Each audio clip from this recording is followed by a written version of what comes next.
Hello everyone, my name is Alexa P. Calawod. Today, I am going to discuss the liberation movement.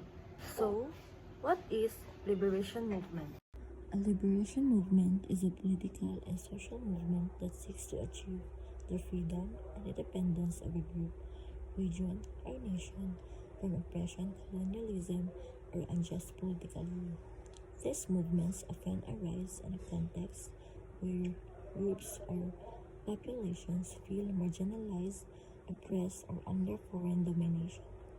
The goal of a liberation movement is typically to achieve self-determination, civil rights, equality, and autonomy for the oppressed groups. According to Fanon 1961, emphasized that liberation movements, whether non-violent or armed, address both political and psychological struggles against colonialism, apartheid, and authoritarianism impacting colonizers and colonized alike. Let's proceed to history overview.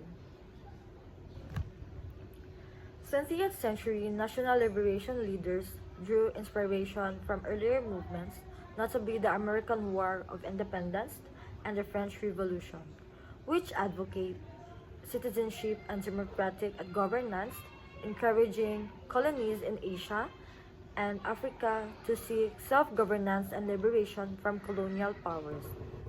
Let's proceed to the history of liberation movement in the Philippines.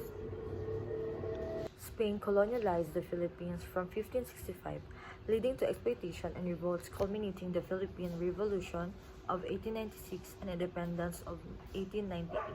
The most significant resistance movement in the Philippine Revolution of 1896 that led to the independence. And now, let's explore the types of liberation movement. Number one is anti-colonial movements. Anti-colonial movements aim for independence from colonial rule with scholarly discussions of the theory, emerging only in recent decades. So, when we say anti-colonial movements, it means that independence from colonial powers. Number 2, anti-apartheid movements specifically challenge systems of racial segregation and oppression such as apartheid of South Africa. They seek to dismantle racial discrimination and promote equal rights for marginalized racial groups. Does it mean that anti-apartheid movements, it is a fight against racial segregation? Example given is the South Africa. Third, civil rights movement aim to achieve equal rights for marginalized groups within a society, often focusing on racial, ethnic, gender, or sexual orientation based discrimination. As it means that civil rights movements, racial, gender, and a society. Reason given example is U.S. civil rights. The fourth is socialist or communist movement seek to overthrow capitalist system and replace them with socialist or communist regimes. They are often centered around class struggle, focusing on empowering the working class and redistributing the wealth and power. This means that socialist or communist movements is overthrow capitalism and favor of socialism. The fifth types of liberation movement is national liberation movements, focus on the self-determination of a specific ethnic, national, or indigenous group with a larger state aiming for independence, autonomy, or recognition of their rights. It is means that national liberation movements is a ethnic or national group seeking independence, especially our indigenous people who are being discriminated. So they are seeking for independence, such as being equal for all individuals.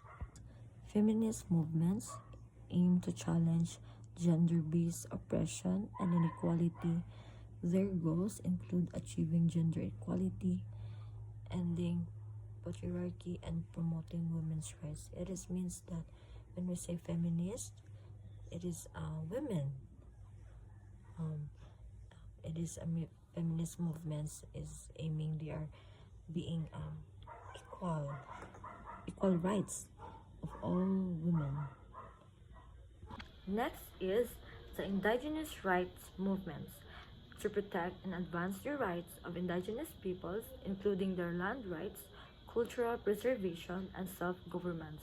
It is means that indigenous rights movements, it is the protecting the indigenous people's rights and sovereignty. 8. Environmental movements to protect the environment and challenge the exploitation of natural resources that often leads to the displacement and suffering of local communities, particularly indigenous groups.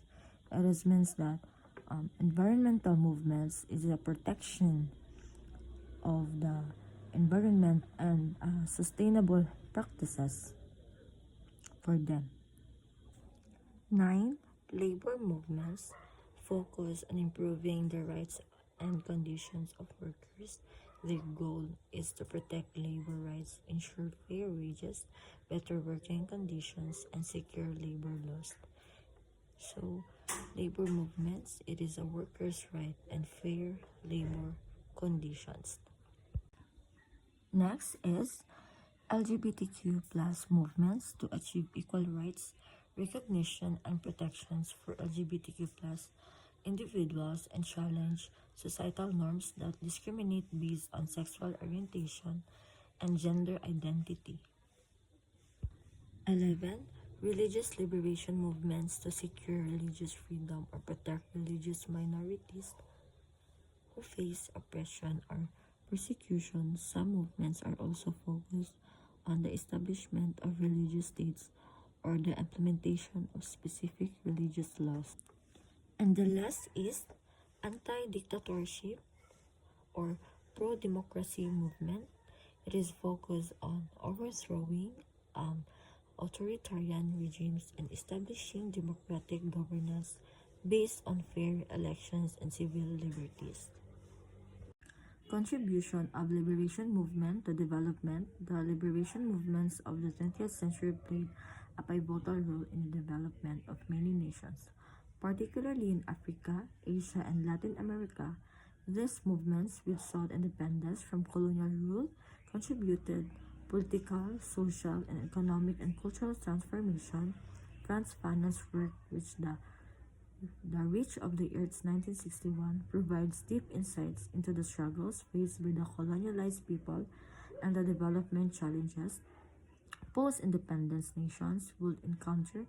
Fanon's ideas, particularly his analysis of colonialism's psychological and social impacts, influenced many liberation movements and their long-term visions for national development.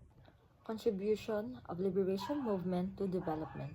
Liberation movement achieved political independence, ending colonial rule, enabling nation self-governance and sovereignty. Second, in terms social cultural development, the liberation movement sparked a revival of local traditions and languages countering colonial suppression, helping nations reclaim cultural and psychological independence. Third is post-independence economies were restructured to prioritize people's needs through nationalization, land forms, and diversification from resource dependence. Lastly, the liberation movement advocate for human rights and social justice, addressing women's, laborers, and marginalized communities' rights while combating internalized oppression. Purpose of liberation movement in our profession is aimed to empower marginalized individuals through education, professional development, and leadership pathways to increase representation in professions.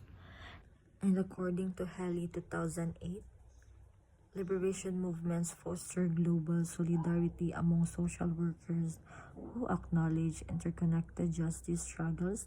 They support decolonization, human rights, and peace, engaging in refugee rights advocacy, opposing imperialism, and empowering grassroots organizations in developing nations, for self-driven development. In conclusion, liberation movements have historically challenged oppression, colonialization, and authoritarianism driven by collective desires for justice and freedom. Frantz Fanon's influential ideas on colonialism as oppression have significantly shaped liberation theory. His works underscores that liberation goes beyond politics and emphasizing the importance of reclaiming identity, culture, and humanity in these profound struggles.